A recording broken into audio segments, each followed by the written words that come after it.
Ba-da-da-da-da-da. Dungeons and Dopamine. Da-da.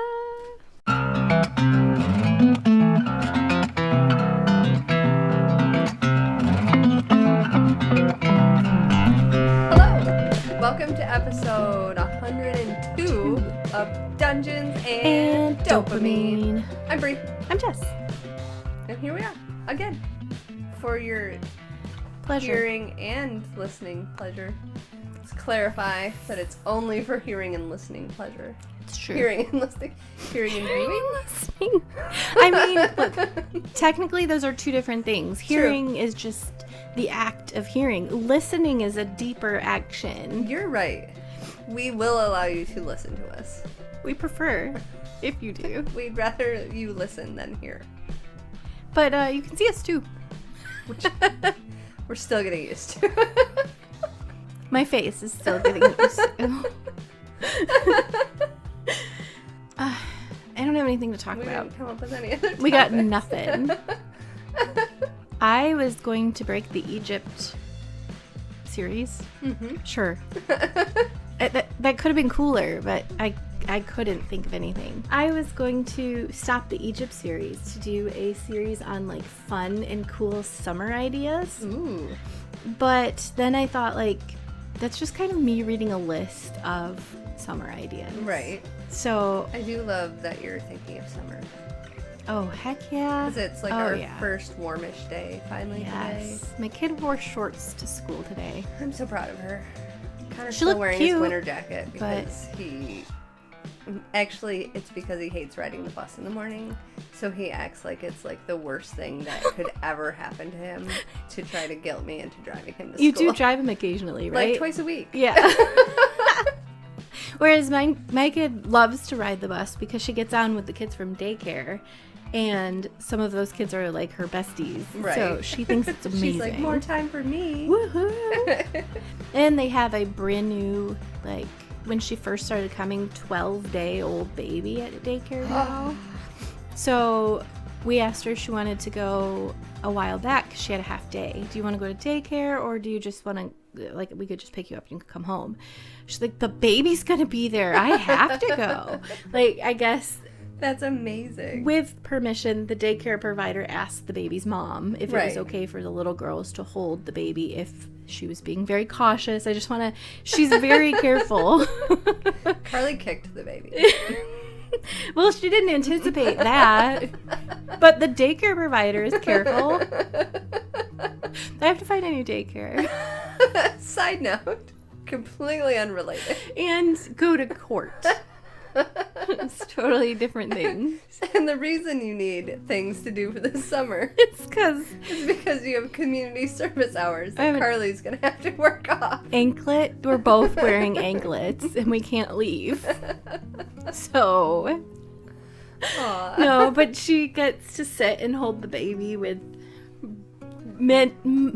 all the supervision. Right. Aww. And so she loves it. I don't know where that came from. Oh, summer stuff. Mm-hmm.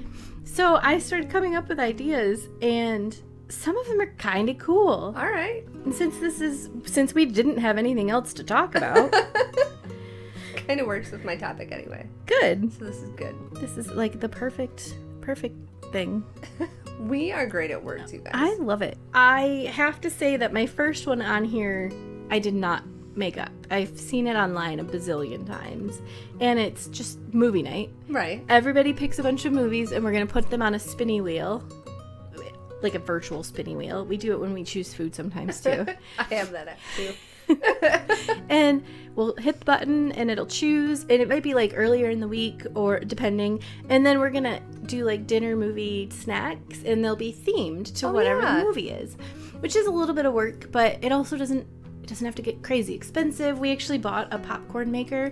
If you want movie style popcorn, buy yourself a popcorn maker and then flavor coal, which is probably poison for you, but whatever. But it tastes delicious. It's movie popcorn. It's what they use at movie theaters. Mm-hmm. Aside from then they also put like melted butter on it. But flavor coal. It's awesome. It's so good. And so now we have our own popcorn maker, and We can do a whole night. yes, sometimes we'll blow up the air mattress in the living room and I'll sit on that, and everybody has to put their phones and stuff away. So I know that one's kind of a duh, but you can make it better. exactly. The other thing I was thinking of is, so we're in Michigan and we have all these incredible places to go. We could grill at the park. There's grills There's at most always of our grills. public parks. I will bring tinfoil to put over the grill because you don't know who's like put their poopy baby diaper up there to. Yeah, because people Change do that too. Yeah. So, of course, swimming. One thing my kid loves to do is make videos for YouTube, but she's not allowed to post them. Right. So while we're cleaning or like cooking or anything, we could make little videos. That was just one thing to get her involved and excited about making them. Some of the like chores that we just need to do around the house that we have the stuff to do, like touch up paint and things like that. It's not very exciting, but it's still necessary. Yeah. And if we're all doing it together, it'll feel like more fun. Art projects are something that I put on here, which is another like duh. But some of what I want to do is collect flowers. We've talked about it a little bit before. Flowers and stuff from outside, and create art with them. And I saw it's really popular on TikTok right now, making bead plants. And we have tiny pots already. Right? So you go to whatever, like Michael's, or you can go just to the dollar store and get beads and put them on wires and make little bead plants that just come out. And then some people turn them into magnets. Some people put them on their desks. I thought that'd be a great Mother's Day present, which we won't get it done before Mother's Day because But that's soon. maybe by next year. Exactly. But so I thought of that stuff. We also do air dry clay. So we sit down, we find a picture on the internet of inspiration, then all three of us make our own and then compare them, which is hilarious. That's amazing. Made the cutest dinosaur ever, but as I was like forming it, it just squished smaller and smaller without me realizing it. So it's all deformed now. One thing my grandparents did when I was a kid, you should remember this, is every evening, like every single evening, they sat out on their porch and played cards. And if we were staying the night there or whatever, they would play cards that we were allowed to join, games we could understand. My grandpa called Uno, Of course. and I thought that was really fun. I thought, we have a back porch too. Why aren't Yeah. we using it more? Well, okay, last year we couldn't because all of our stuff that's upstairs was there. Right. But some of that kind Yeah. of stuff, dominoes, pressure washing the house, which is actually one of my favorite activities. It's going to be her second job. Right? Can't remember my business name, but I had one. It had your name in it. It did. Anyway, I put on here sleep in a tent because we used to do that all the time. And my kid was like, yeah, I don't like that idea. What do you mean you don't like that idea? You're 9. You're supposed to love that idea. She's like, Connor loves that idea. Maybe you and Dad could do that. Excuse Leave her me? in the house. Watch over the house. We'll Absolutely. be out here. Photo challenges that you could find online. Scavenger hunts was something we did a scavenger hunt when she was little, and I come across the pictures every year on Facebook as like a, hey, remember this? It was so much fun, and it got us outside and it got us wandering around our property, and we've got all these cool pictures of just random stuff because it was like find a bug, find a Right, flower. yeah. Bubbles. Daycare used to send those home. Oh, like, nice. You know, find these things this weekend or whatever. The last one I have on, well, it's a whole big list, but one of the last ones is to write letters. Just thought it'd be really cute to have her write letters. And Ryan and I could help her write letters to each other, but also to like Nana and Papa and stuff and then like that. like really put them in the mail. Like, actually mail them and have my mom get a letter from Carly that she Aw. can just open up, and it's basically free. I think stamps are $72 now, but still. Basically. So that's my summer fun list. Yeah. I would add something Connor and I do every once in a while, and I had to, you know, you talked about recording videos. Yeah. I downloaded a geocaching app, Oh yeah. but then I also downloaded Pokemon Go. Oh So yeah. it didn't really get Connor interested enough for me to be like, we're going on a treasure hunt. We're gonna find. He just didn't get it. But when I'm like, oh, we're also gonna find these Pokemon while we Right. walk at the state park to find this geocaching, we were able to do both, and he got really into it that way. Oh, okay. Did I ever play mine and Angie's version of Clue with you? No. Maybe. Like I would remember. We ran at each other with lead pipes in the drawing room. With whoever was still standing won. I was pretty brutal as a kid. I probably would have been the one. Angie was very much softer spoken than me. You would have won. She was so much nicer than me. Still is, probably. She would have been like, I don't understand, Jess. What are we doing? Right. Why are you trying to hit me? Why did you hand me this candlestick? No, we played this game of Clue, and I was telling Carly about it, and it's kind of hard to understand unless you're playing it. We love to play it with my aunt, because she was closer to our age at the time than our parents and was very creative about it. Mm-hmm. More creative than Angie and I were. But you start off with a piece of paper and you write a clue. So it could be anything, and you have to set the parameters. Is it all inside or can you go outside, and how far can you go? And so you'd write on it, and your clue would be something like where the birds eat dinner. And then the next clue would be hidden in the bird feeder. Uh-huh. And then that would be like, where the dogs poop. And this is a terrible version of this game. And then you have to go in the backyard. This is an actual recreation of one of the times we played. I did it yesterday. I can't get the poo from under my nails. Oh, gross. You have to wait for Echo to give you the clue. It takes like 24-ish hours. Depends on what she eats that day. But there's really no prize at the end or anything, but we loved to do it. It was just hard to do with two kids. Right. And sometimes the clues were stupid, but if our parents or my aunt got involved, it was so much more fun because they were older and understood. And so it's kind of like a scavenger hunt. It's yeah. Awesome. You're just being led by clues. We would do it at my grandma's house all the time. So I would also encourage you to see what your local libraries are doing. Yes. They spend a lot of time and effort. They probably, at least the libraries around here, always have like children's program coordinators, and they spend a lot of time putting together, maybe not daily, but definitely weekly programs at the library. So all different ages, play groups, different, our White Lake Library does a scavenger hunt she switches it out like every month. And this month it's Minecraft based. Do they do these like in all hours, or are they mostly daytime? All hours. Because that's cool. Because a lot of times I find that activities centered towards kids our age especially, and a lot younger, are at like 10 o'clock in the morning. Yeah, whereas maybe I could take a day off work or take a couple hours and go experience that, but it's really truly not the most convenient. Like I know our library is open until 7 o'clock most nights, so especially during the summertime with how late it stays light out, it's a lot easier to have some of the evening programs.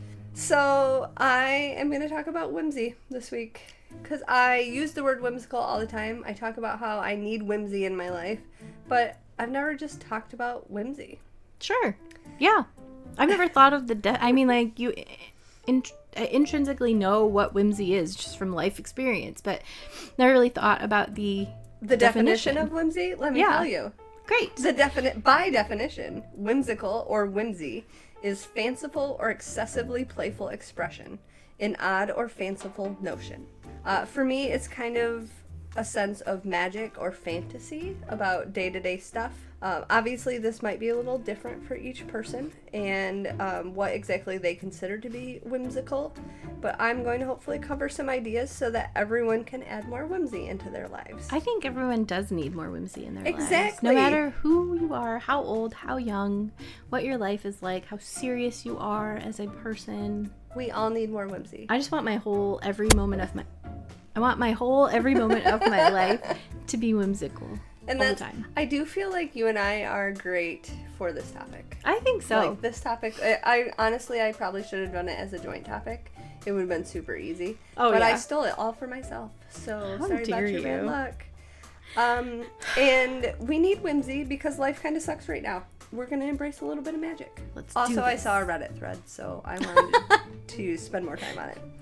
Now, to properly embrace whimsy, you've got to get yourself in the right mindset. And we're going to kind of Marie Kondo this. This is about joy. This is about finding things that bring you joy, finding things that bring you whimsy. Does that mean we can get rid of the things that don't bring us joy and don't Absolutely. give us whimsy? Absolutely, we Perfect. can. We don't need those things. This may feel a lot like childish things. So it might be looking back to maybe games or toys that you enjoyed when you were little, or what your favorite fairy tales were, or your favorite stories to hear. Or decorating with a dinosaur or a dragon. There's literally one like over your shoulder. Right. Right here. This guy. A skateboard with feet. It could be modern day stories that you're into, or, you know, Lord of the Rings, or ACOTAR, or Sarah J. Maas. But basically, just we're thinking about what makes us smile, what makes us laugh, things that would brighten your day just by doing it, or looking at it, or seeing it. And then figure out how to bring those things into our daily life. And this can honestly be as simple as buying a clever coffee mug that you use for your coffee in the morning, or cute little dinosaur statues to hang out in your house. It could be convincing your husband to build you a greenhouse so you have a tiny little slice of 80-degree heaven on a sunny day in April when it's only 35 degrees out. It could be... I painted this. It's got the meteors. I haven't got it back yet, but it could be a cute little dinosaur I cannot see that photo at all. frame that has meteors on it. Sorry. It could be simple lifestyle habit changes, a room that you transform. It could be pretty much anything. And again, this has to be fully personalized by you. So personally, I find like fairies and woods and space and fantasy novels to be whimsical. You might be more into sea creatures and mermaids, or cute little sentient farm animals, or some sort of nerd fandom mythical world with all the things combined. Whatever it is, or whatever combination of stuff is unique to you and your household, and this is about creating whimsy for yourself and your life. A lot of this does kind of go hand in hand with my episodes about making your house work for you. That makes sense. Except that was more about like the effectiveness and usefulness of your house. Yeah. And this is more about embracing your space and making it your own. And this is not worrying about what's fashionable, or worrying if your husband's grandma is going to think you're insane for having Ninja Turtle colored walls. Speaking of walls, that is a great place to start. If you have the chance, if you own or can paint your walls, you know, pops of color, whether it's one wall or a whole room, is a great place to start. If you can't do that, you know, adding throw pillows that are bright colors, or it doesn't have to be bright colors. I would use bright colors, but if you're a black and white person, maybe you just want nice white pillows with cool designs on them. Whatever brings you joy. I would also suggest art. If you can't Yes. paint your own walls, they also have non-permanent peel and stick wallpaper that people can use. Wallpaper has opened up a whole new world for whimsicalness. They make nerd wallpaper. There's so much of it. Hobbit one that I really want for my entryway. Someday. I think just about gonna- that wallpaper all the time. I do too. I'm just gonna share pictures of my house for this episode. Right? Yeah, that's basically what I had in mind. Also, just like small little trinkets. So we've already talked about like Jessica's dinosaurs and stuff. But you would be amazed at how just like a little pin of something that you really enjoy, or a magnet on your fridge of something that reminds you of magic, is enough to brighten your day. And also, Etsy opens up, and it might be something you have to collect slowly over time. I'm sorry to interrupt. No, I But- planned for that in this episode. Good, okay, good. I have a Skyrim, the video game, themed bathroom, but unless you understood Skyrim and knew what you were looking at, it really just looks like I have a bathroom with some plants on the walls and a couple of dragons. Yeah. It's not overtly Skyrim themed, which was what I was kind of going for. And it's not like video game themed. Like Right. it's Skyrim themed, but you're not looking at like controllers. Yes, by the cup or exactly. You don't have a whatever. neon sign that says gamer or Right. anything like that. But you can find that stuff if your whimsy, you want it to be a little bit more dialed in and you want it to fit in more with your other aesthetic. Mm-hmm. You can do it. It can be one of So the Reddit cool. threads called it stealth whimsical. Yes, yeah, that's perfect word for it. So they said, one of my parents is stealth whimsical. You don't see it at first glance. The house seems lovely but normal. Take a second look, though, and little jungle animals hide in the houseplants. And there are a couple perfectly normal and beautiful statues of animals displayed that get funny seasonal hats and accessories. The doorbell frame is quirky, as are the fan poles and that kind of thing. There's a restaurant nearby that has... The restaurant seems completely normal. And then as you sit down to eat, you notice that there are little dinosaurs all over the restaurant. Aww. And it's... I love that place. I do. It actually plants, sounds lots of good. And speaking of houseplants are a great source of joy and whimsy. Both because of I've mentioned in my houseplant episodes, but you basically get little drops of dopamine all the time because they're like growing new leaves or putting out flowers or just growing a little bit, and you're excited about that. But then they also might add color to your space if they do flower. Plus, you can sing and talk to them, and that kind of adds your own little bit of whimsy to it. If you have the resources, you could go as far as to create a whole whimsical space. So again, this could be like a greenhouse outside, which I very much recommend if you live in a place like Michigan and need that burst of warmth. It was 90 degrees in my greenhouse today. Oh, it was so nice. Walking in there for a second, I would have been good, and then I'd been like, okay, I'm done, bye. Done now. It could be like if you have room in your basement or attic, or even a whole bedroom or family room. Pinterest has all kinds of incredible ideas on how to make spaces magical now. You can add fairy lights. You can do like the floating candles from Harry Potter. Yes. They sell those now that you just hang from the ceiling so they look like they're floating. I've seen a couple tutorials where people put like stuffing or cotton fibers on their ceiling and then fairy lights, and it looks like clouds and lightning and a storm. There are all kinds of cool options for lighting nowadays. So fairy lights, LED track lighting where you can change the color and like make it move to music. If you're working with an outdoor space, you've got all kinds of solar options that again range from like fairy lights and rope lights to these cool like firework burst looking lights that can be either white or multicolored. You can get lantern looking solar lights that are all different colors or look like the lantern or the lamp in The Lion, the Witch, and the Wardrobe. Oh, sure, the one that's out in the middle of the forest. You can automate things with routines and smart home stuff. Everything has remotes now.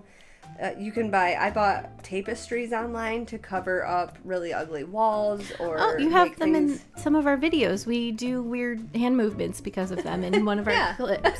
Because it looks like I'm sitting in a forest. Exactly.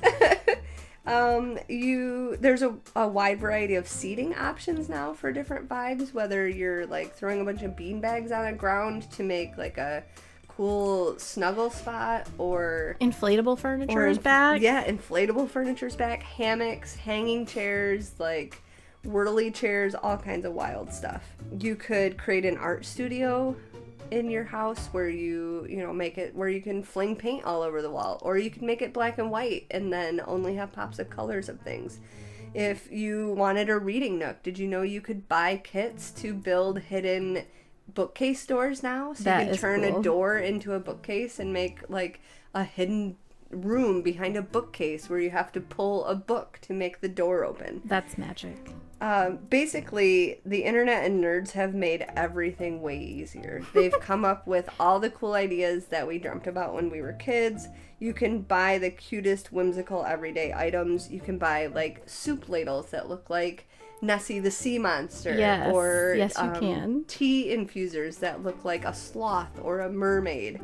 You can buy all kinds of like discreet, nerdy decor that not only works at home, but you could bring into your office space so that when you go to work and you're stuck at your desk all day, you also have a little clock that reminds you of Fallout or something. Or a light-up toaster.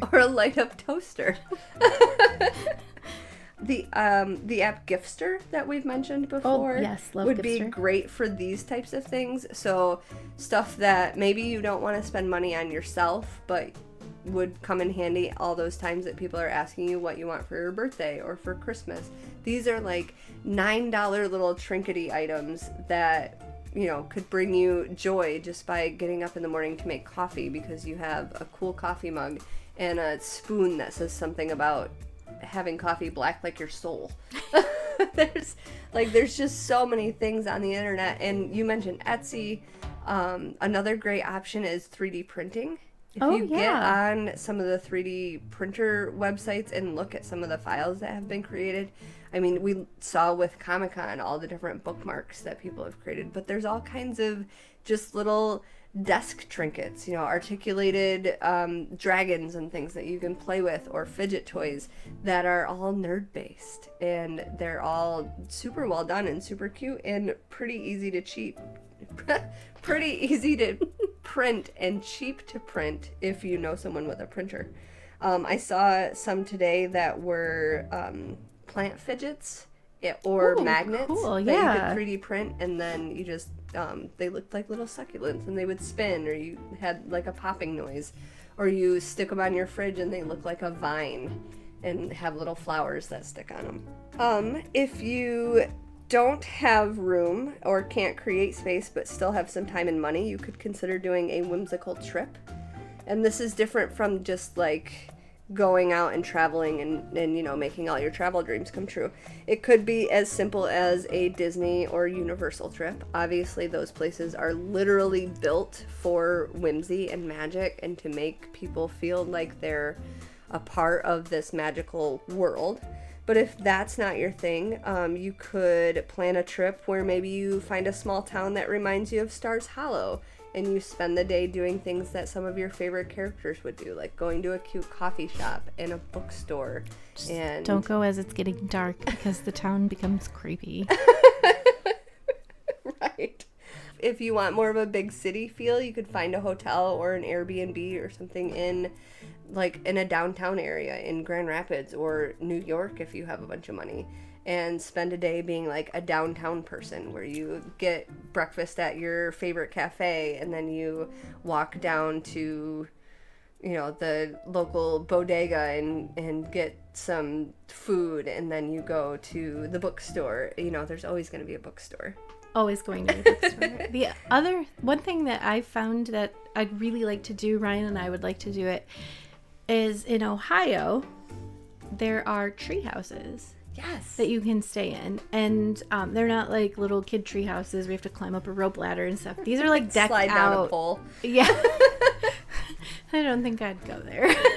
These are like decked out epic tree houses, and some of them you can do a whole family in. Some of them are for couples only. Some of them have it's a tree house and then it's near a hill, and you can go out onto a deck and sit in a hot tub. And there are also boats, like houseboats, you can rent spaces on. Careful with those. Sometimes they have shared bathrooms, which just skeeves me out. Or no bath. Like a lot of the houseboats that I saw in Key West, like you could pee in the bathroom that was on the boat, but you couldn't go number 2. You have to like get off the boat and go to like the shared campground restroom, basically, if you have to do anything other than pee.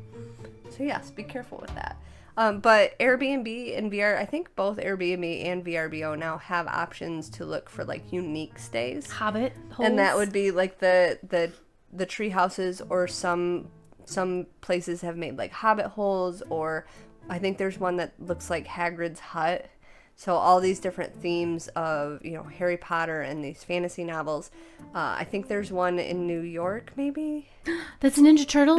Yes! That's what I was going to say. Sorry, it wasn't available when we went. It looks like you're sleeping in a sewer. Like it's Which just, sounds really gross, but it's super looked cool. amazing. There's a Batman one I've seen, just all kinds of cool stuff. Down in Disney, if you don't want to stay at on property, there is a Disney themed Airbnb with every room has a different theme, and it has like hidden rooms and slides and stuff. Yeah, people are getting really clever with like hidden rooms and all kinds of like kid friendly things or fantasy friendly things. Just lots of different themes and options.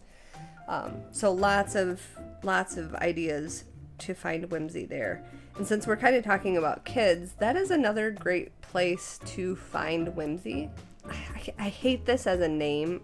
I know what the thought is behind it, but this theory of yes days, where you like let your it just doesn't work for my brain in that way that things don't work for my brain because it doesn't feel like there's enough parameters. Right. And I feel like if I told Connor I was giving him a yes day, he'd take it to such extremes that I'd have to spend the whole day telling him no. Right. Because he would just ask for the most ridiculous stuff.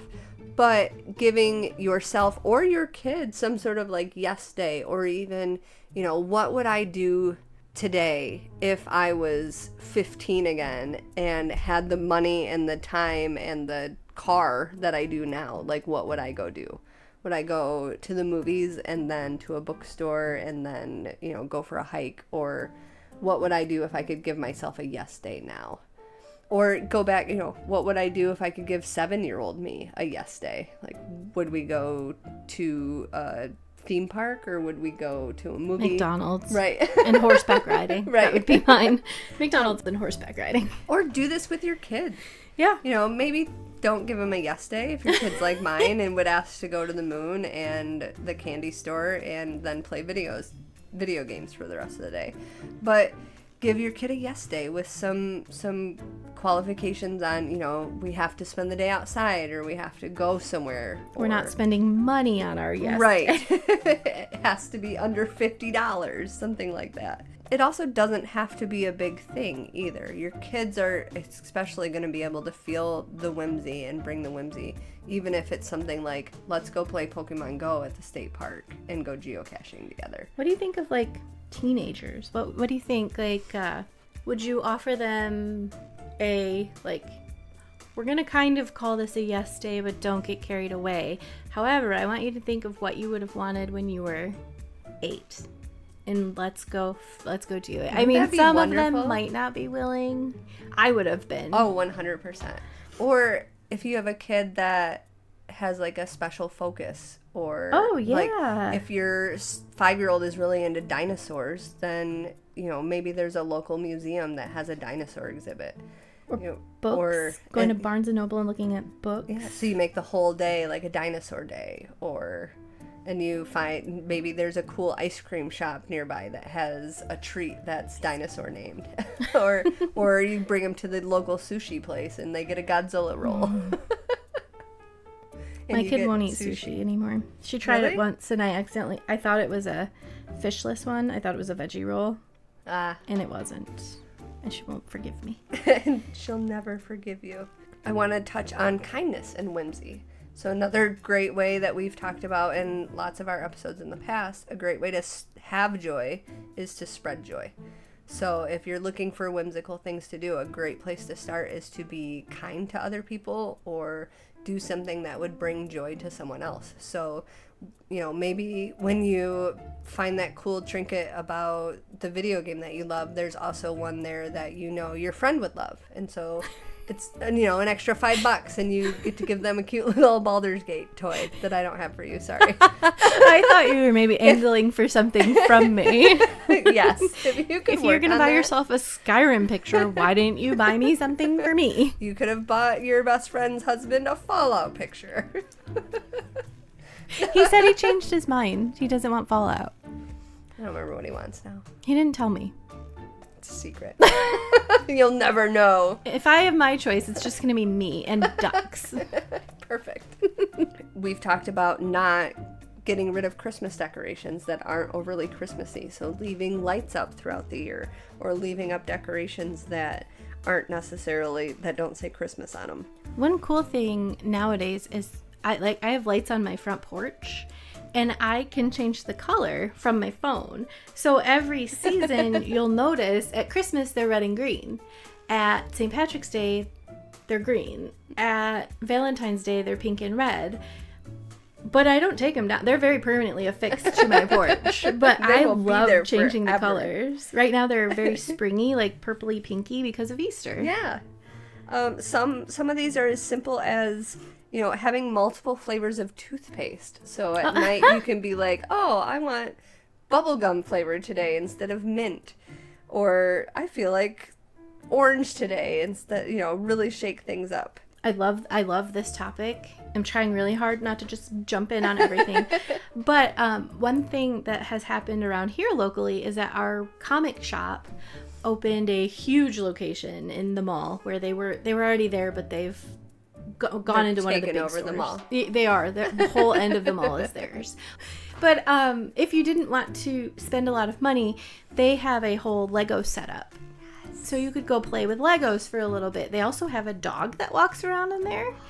Dogs are always whimsical. Always. Go walk dogs. I like to, I know it's weird, like hobby, but I like to paint ceramics.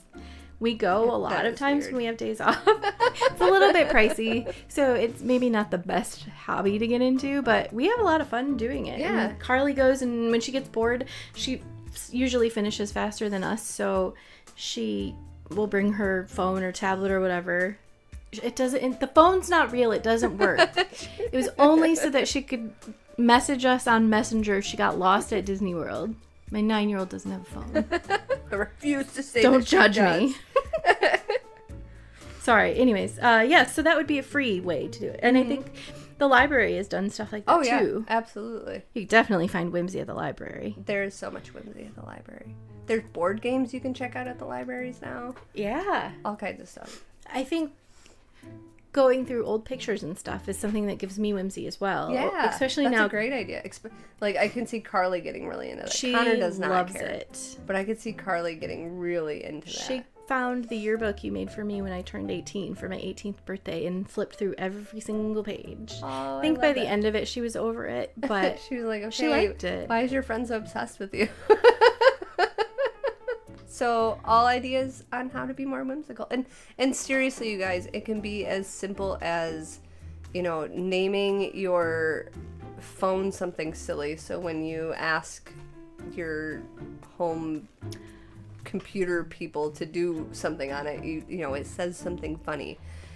Or, referring to your dog as Diggs. That's what we used to call my dog. It's Diggs or Diggles. Yep.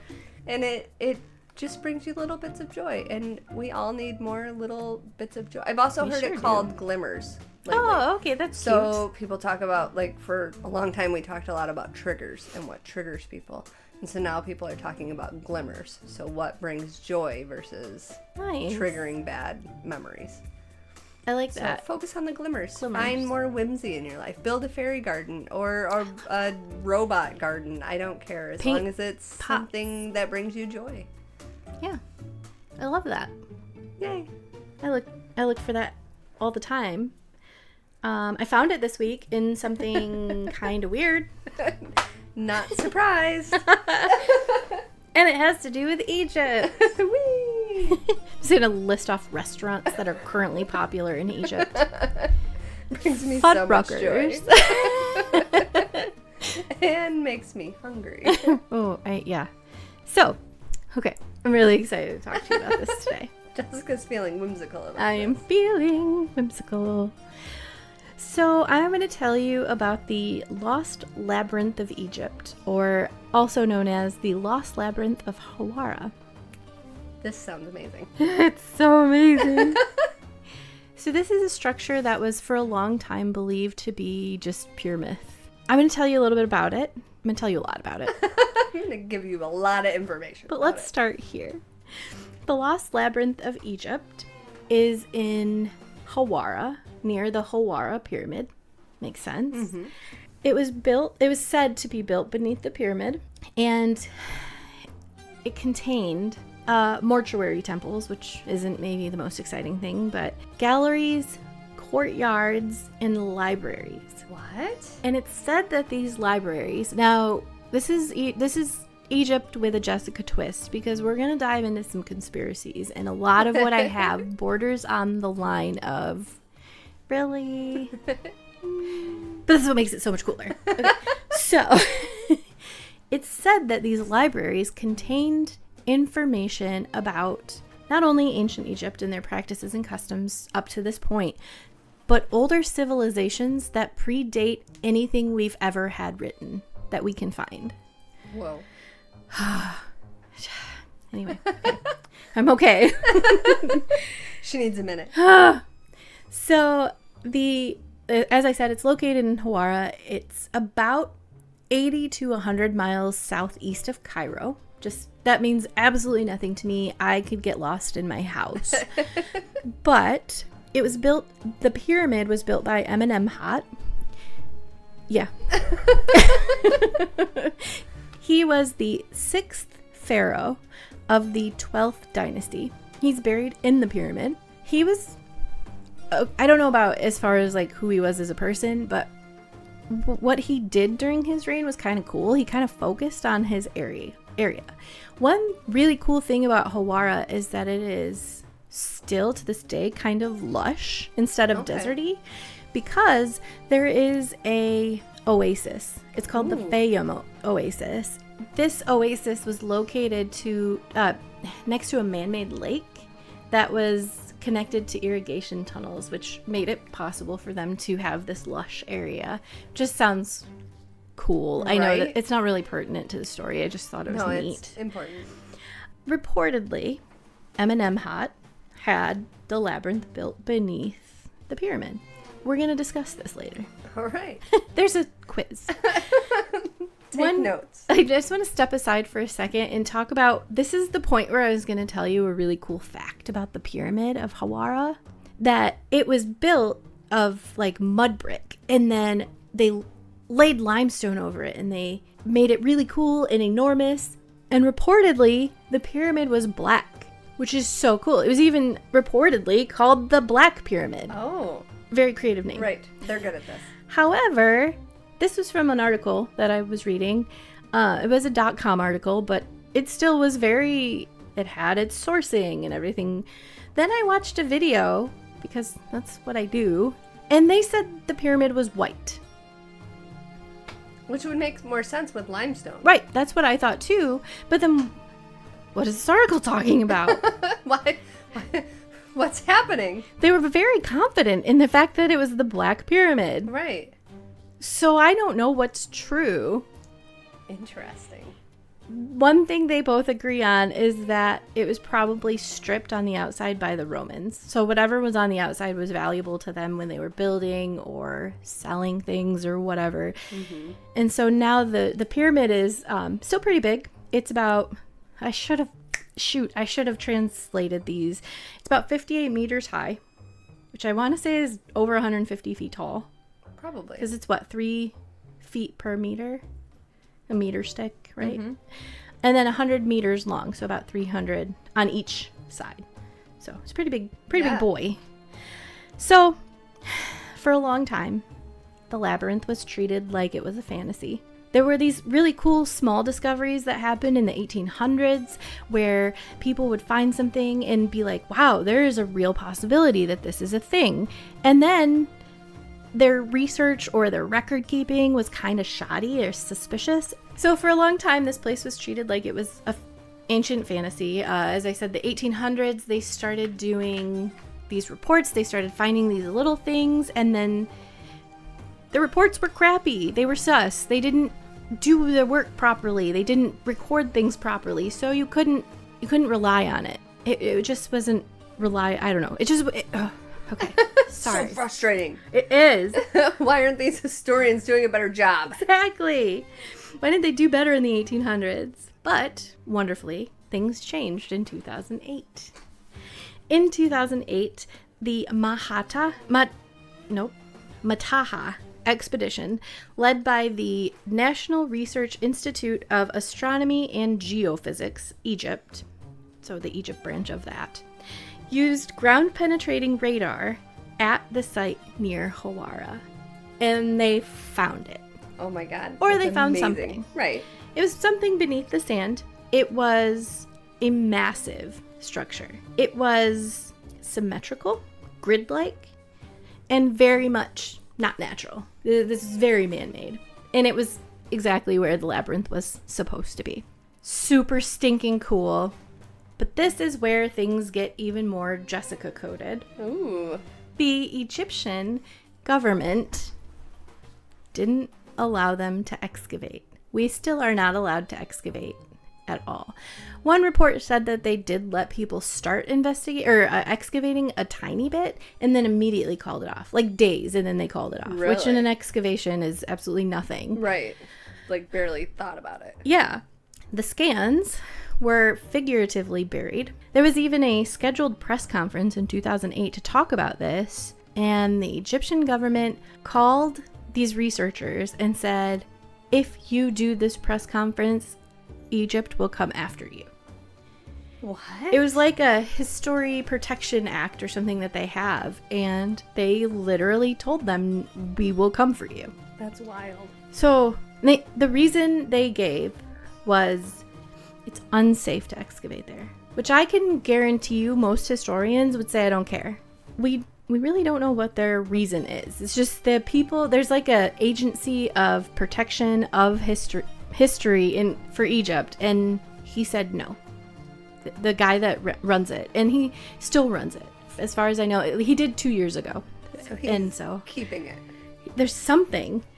The really crappy thing is, not only are we not allowed to dig it up, but from the ground the water table is rising and it's eroding it. Oh no. We might be losing so much history. So much history. Okay, I'm sorry.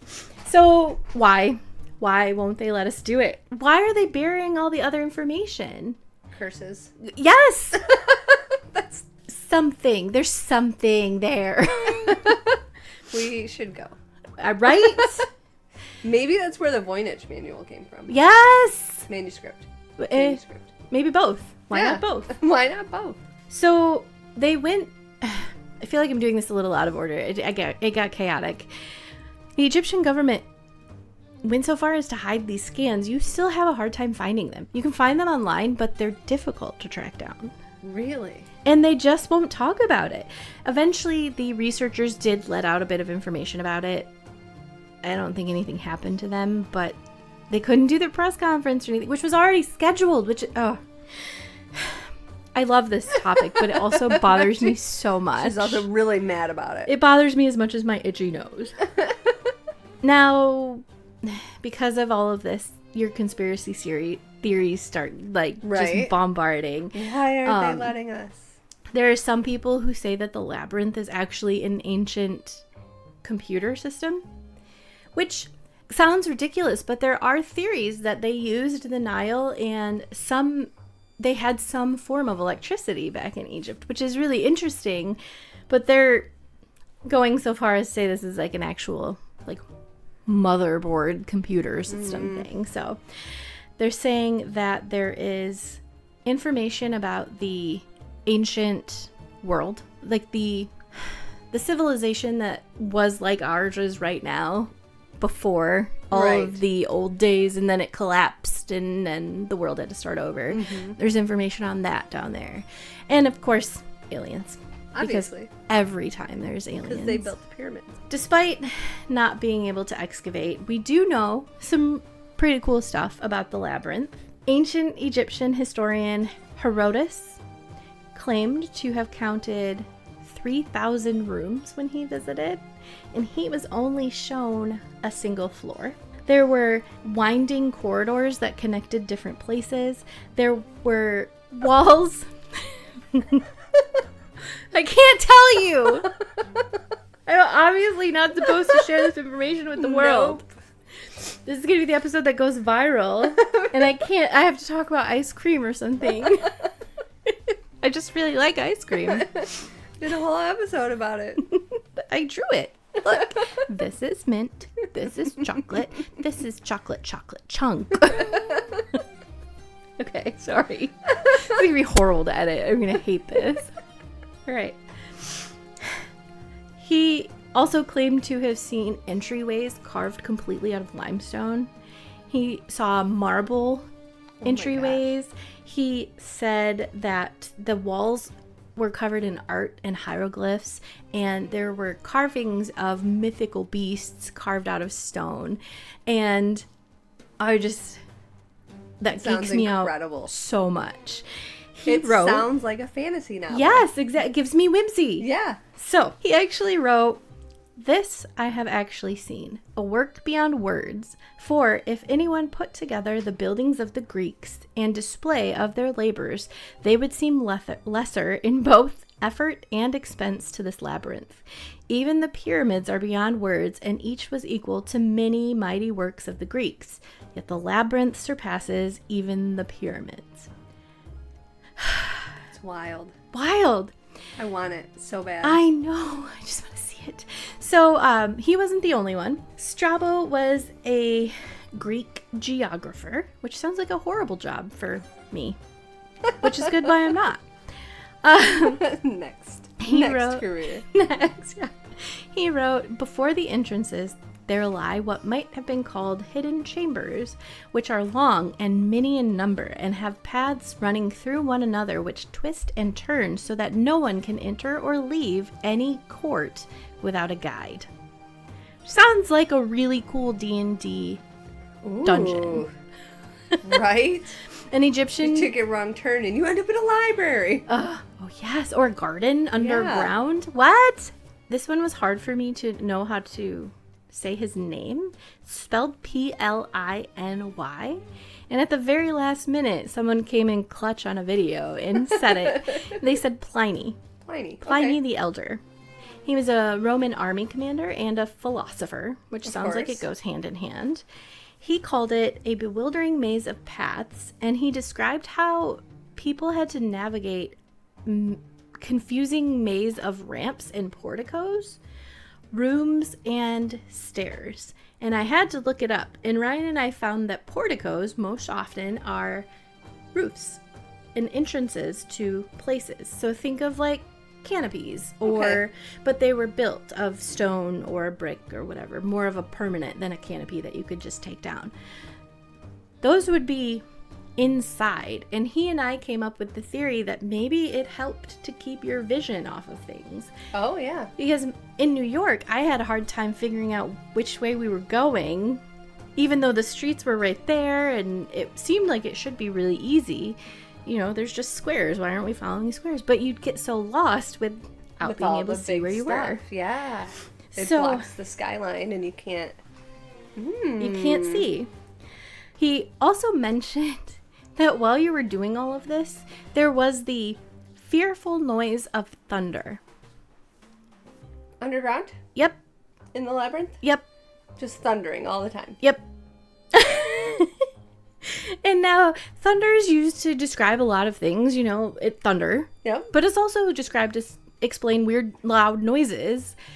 Animals, maybe? Mechanical? Oh. Ryan and I had a big discussion about this because I was really stoked about it. We thought maybe stone elevators going up and down. Ooh. You know, they don't have to be run by electricity. Could have been people, probably slaves or workers, that were lifting and dropping and stuff. Or aliens. Yeah. Or like carts, like mining carts. Right. Yeah, that would make sense because if they were running on tracks, I know maybe not iron and stuff like that, but they still might have been rumbling, which could make a thunderous noise. But he never explains what that means. Just that there's constant thunder. Pomponius Mela. Yeah. He was a Roman, obviously, geographer, and he described the temples, which were inside of the labyrinth, as having innumerable paths which cause great perplexity, both because of their continual winding and because of their porticos, which often reverse their direction. So you might walk under this and end up going back the way you came. Why? They were clearly trying to keep you out of something. Curses. Yes. I do have a theory I'll share at the end. I just think... That's wild. Really wild. Some just random fun facts. I would have been a great guide for the pyramids. Right? I would have had that place down. Right? Until you didn't. This is the library. And then you took a wrong turn. You'd know where the library was. You'd be able to be like... They'd be like, oh, Bree must have gotten lost. I've lost my eyesight. I'll go to the library. You'd find it. Yep. That's where they would find you. So, one theory is that the labyrinth might be tied to a hall of records, which is a rumored thing out there in conspiracy land. That all of these records exist of old civilizations, of ancient times, of secrets that people just aren't able to handle. Mm-hmm. And that's why it's so difficult. There was an Egyptologist. His name was Flinders Petrie. Sure. He found evidence to show that something huge once stood at Hawara. And he was thinking, I think you can kind of picture this if you've seen photos of Egypt even now. They're called seated colossus. And it is a person sitting on what is like a throne, but they're enormous. He thought at least 60 feet tall. But with all the years that have passed, it's just worn down to nothing but sand. But he's found some cool evidence of it. He also, weirdly, in the pyramid, found a sarcophagi that didn't have a lot of royal markings, which is really weird for a pyramid where a pharaoh would be buried. But when he looked into the sarcophagus, there were charred bones. He said it looked like someone purposely burnt whatever was in there. The structure, this is one of the most weird things to me. The structure settling, the labyrinth settling, the way it looks indicates that it may have predated the pyramid, which means that the pharaoh may never have ordered it, and he might have built his pyramid there because the labyrinth was already there. There is a theory that at one point in the earth, I learned all of this just because of this labyrinth, by the way, that at one point there was a great comet that either came very close to the earth or hit the earth, maybe even the comet that destroyed the dinosaurs, and that people fled underground. There is a, I don't want to say labyrinthian place in Europe, but something similar to this that was underground in Europe that people might have been able to go into and live. This was there. But there is that theory out there that that happened, that people had to go underground. Well, the comet did nasty things to the earth, and then they were able to come back out and repopulate and re-civilize and all that good stuff. So we're left with the knowledge that this structure is there and actively disintegrating. And we can't touch it. And we can't touch it. There might be actual... What if there are books down there? Right! Scrolls, books. Art. Proof of things, not that I'm necessarily conspiracy theory, but writing and information about civilizations before we've ever had writings and information about them.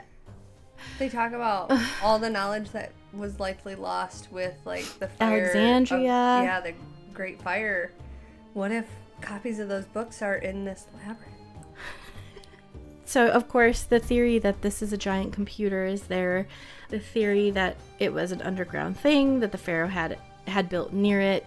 There's so much we can't know because they won't let us. Maybe if we write a strongly worded letter. Perhaps, yes. Dear Egypt. Please. We do a podcast. And we're getting pretty big on YouTube. Someone hate commented us. And we would really like to see the labyrinth. So if you could allow excavation. We will do a live episode if you'll just let us hang out there.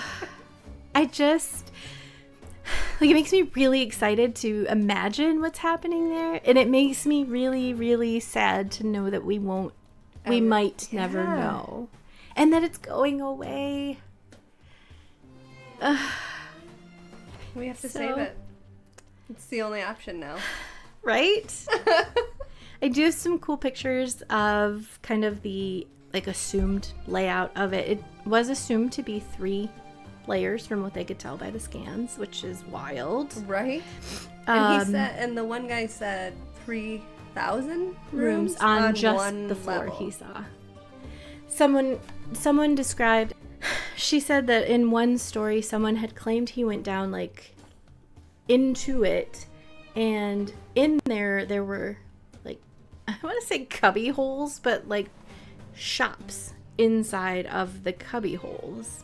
So you went down almost this elevator shaft, and then you were in a city street with shops vendors. along them. Yeah. What? So I'm sorry. It's a great, really cool story. I'm so mad at you. I know. I know. So mad at you. But we it's can't so go there. Cool. But what if Egypt is hiding something? Like, what if there's a weapon that they've stored there? Or what if it is a giant I'm pretty sure they opened computer? it and a scroll popped out that was like, if you continue, Emotep. That's exactly will what be Ryan awakened. said. He said, are they scared of Emotep? Look, we still have Brandon Fraser. We have Brandon Ferris. Maybe Brandon Ferris will help Brendan Fraser. And Rachel Weisz. Yeah. They can totally do this. They've I don't already care done that it they've a couple aged. times. Yeah. It's So, probably fix your itchy nose too. which has like tamed itself Just in time to end. just at the end. I know. I hope I have enough content to put my stuff together without it looking like I picked my nose the entire time. It'll just be a black box over you. Just be able to see your hand. Yes. Exactly. Maybe it'll just be my mouth. There you go. Maybe, oh, we could just cut out like this part of it. That won't look weird at all. Forehead. I did ask. It'll be like a sensor bar. Yes. I'm It'll be in. fine. It'll be whimsical. Yeah. People will wonder. People And will be whimsy. full of wonder about our And awe. whimsical. I am so close to my Sensor bars. microphone because I got so excited that I was like, you have to hear this. It's crazy. This is the coolest story ever, you guys. It is, though. Yeah. I'm not sorry because that's so cool. That's And probably more- one of my favorites. More people need to know about it. Yeah. Oh, it's so cool. I wish. Yes. I'm gonna petition. This is my political stance. Someone needs to write a D&D campaign about this. The Labyrinth of Egypt. That would be so cool. Yeah. Where you fight like Egyptian monsters and the very end boss is Set. Or Apep, the snake. Yeah. Especially in a labyrinth. Yeah. Mm-hmm. Or David Bowie. Yeah. I'm in. He'd probably make a very attractive Egyptian. Sure. Would he get a cod piece? A gold cod piece? Obviously. That looked like a pharaoh head? I'm in. Yes. I can picture this now.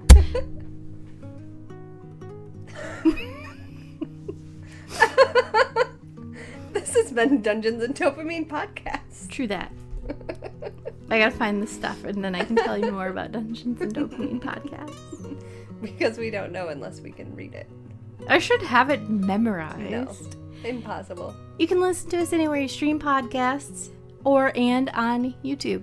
That seems to be where all the cool kids are nowadays. Everybody seems to be finding us on YouTube. I like the YouTube. The tubes of YouTube.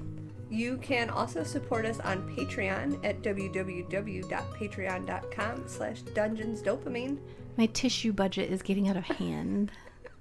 She really needs your help, you guys. Or nose hair trimmer, whatever. Both. Why not both? Why not both? You can also find us on Facebook, TikTok, Twitter, Insta, Reddit, Twitch, and Discord. Because we're amazing. Yeah. You can reach out to us on any of those social medias or email us at dungeonsdopamine@yahoo.com. Dungeons and Dopamine is edited and published by Argyle Pigeon Productions. That was very professional sounding. Good job. I wanted Both it the to. pigeon and the voiceover. It was professional pigeon. That's me straightening a tie. I thought you were pointing at like a nick or like a what is this called? Like purred. A name tag? Yes. Professional pigeon. Professional pigeon. That would be what we call Ryan. True. Professional pigeon. I'm gonna get him a pin. Ryan. Don't get it professional too pigeon. fancy or Hank will be jealous that It's true. Ryan has a professional pigeon pin and Hank only has an employee of the month May pin. But Ryan doesn't have a happy Hank minute. That's true. And that has been your Happy Hank Minute today. Yay! We almost ruined that. We almost did. Saved it at the last. Hank Always. Minute. So thankful for that. So thankful. Okay, we love you. We love you. Bye. Bye.